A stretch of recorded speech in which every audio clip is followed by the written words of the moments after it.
Hi friends, இன்றைக்கி நம்ம பார்க்க போகிறது 1 பாட் சாம்பார் சாதம். அதுக்கு தேவையான பொருள்லாம் நான் ஆல்ரெடி கட் பண்ணி வச்சிட்டேன். சின்ன வெங்காயம் ஒரு 10, பூண்டு பல் ஒரு 4 பூண்டு பல் உரிச்சு வச்சுருக்கேன். அப்புறம் ஒரு பச்சை மிளகா, கருவேப்பிலை, கேரட். இன்றைக்கி நான் என்னென்ன வெஜிடபிள்ஸ் எடுத்திருக்கேன்னா கேரட், பீன்ஸ், முள்ளங்கி, கொஞ்சோண்டு பட்டாணி எடுத்திருக்கேன். இந்த ஐட்டம்ஸ்லாம் வச்சு தான் நம்ம 1 பாட் சாம்பார் சாதம் செய்ய போகிறோம். இப்போது குக்கர் வச்சுட்டு எண்ணெய் ஊற்றிக்கிறோம். ஸ்பூன் நான் சின்ன ஸ்பூன் தான் யூஸ் பண்ணுறேன். இதில் ஒரு 4 ஸ்பூன் எண்ணெய் நான் ஊற்றுறேன். எண்ணெய் காஞ்சதும் அதில் கடுகும் வெந்தயமும் போடுறேன். நான் கடுகு வெந்தயம் பொரிஞ்சதும்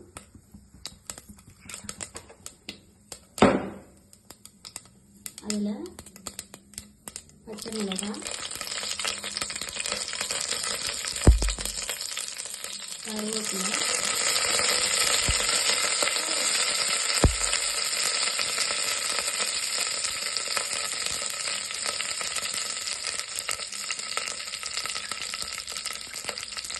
வெங்காயம், பூண்டு,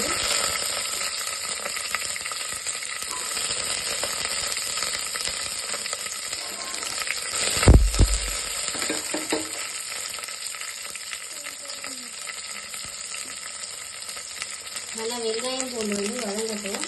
தக்காளி நம்ம கடைசியாக சேர்த்துக்கலாம்.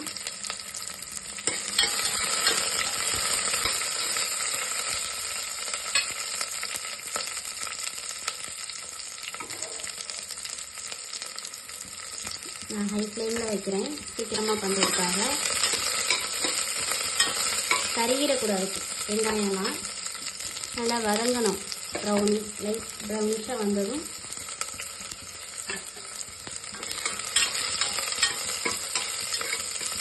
இந்த மாதிரி ஸ்டேஜில் இப்போ நம்மளோட வெஜிடபிள்ஸ்லாம் ஒன்றா சேர்க்கலாம். ஃபஸ்ட்டு நான் முள்ளங்கி சேர்க்குறேன். முள்ளங்கி கொஞ்சம் பச்சை வாடை போகணும். அதனால தான் ஃபஸ்ட்டு நான் முள்ளங்கி சேர்க்குறேன். அதை கொஞ்சம் நல்லா வதக்கி விட்டுருவோம்.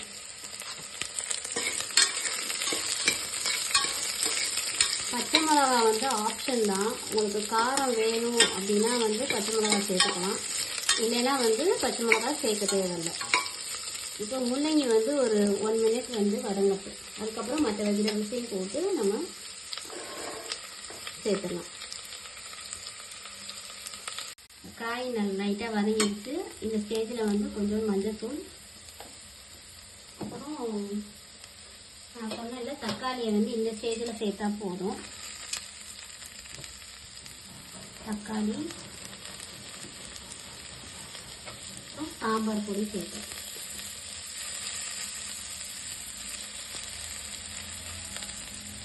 சாம்பார் பொடி ஒரு 2.5 ஸ்பூன் நான் சேர்த்துருக்கேன். அப்புறம் உப்பு சேர்த்துக்கேன். சால்ட்டு தேவையான அளவு.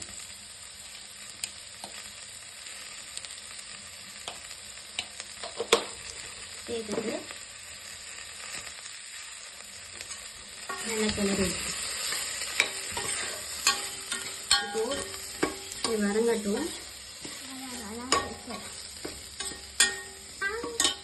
நான் ரைஸ் இந்த சின்ன படியில் 2.5 படி எடுத்தேன். அப்போ 2.5 படி அப்படின்னா ஒரு 5 டம்ளர் தண்ணி ஊற்றுவோம்.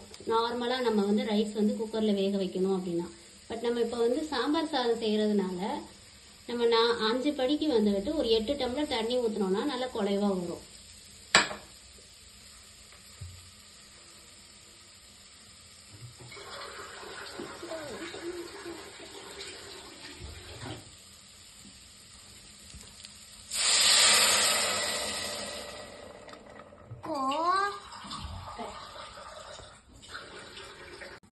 இந்த படியில் நான் சொன்ன மாதிரி 5 டம்ளர் தண்ணி ஊற்றணும். ஆனால் நான் இதில் 8 டம்ளர் ஊற்றிருக்கேன்.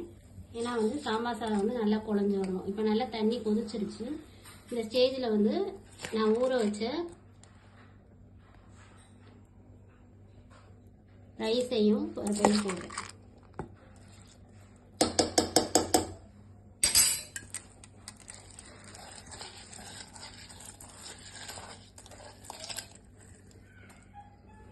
நல்லா தண்ணி வந்து இந்த மாதிரி நல்லா நிரம்ப இருக்கணும். அப்போ தான் வந்து நம்மளுக்கு சாம்பார் சாதம் வந்து நல்லா குழைவாக நல்லா இருக்கும் சாப்பிட்றதுக்கு.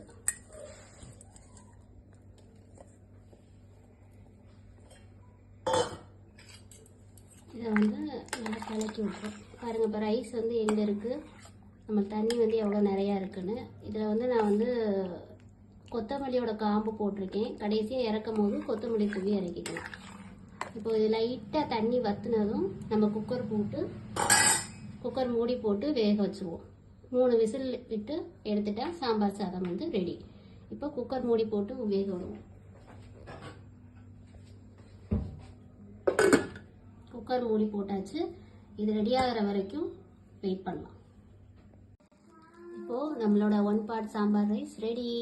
இதில் வந்து 2 ஸ்பூன் நெய் ஊற்றிட்டு கொஞ்சோண்டு கொத்தமல்லி தூவி எடுத்தால் சாம்பார் ரைஸ் ரெடி.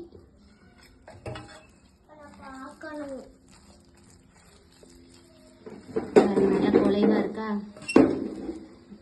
பிளேட்டுக்கு சர்வ் பண்ணிடலாம்.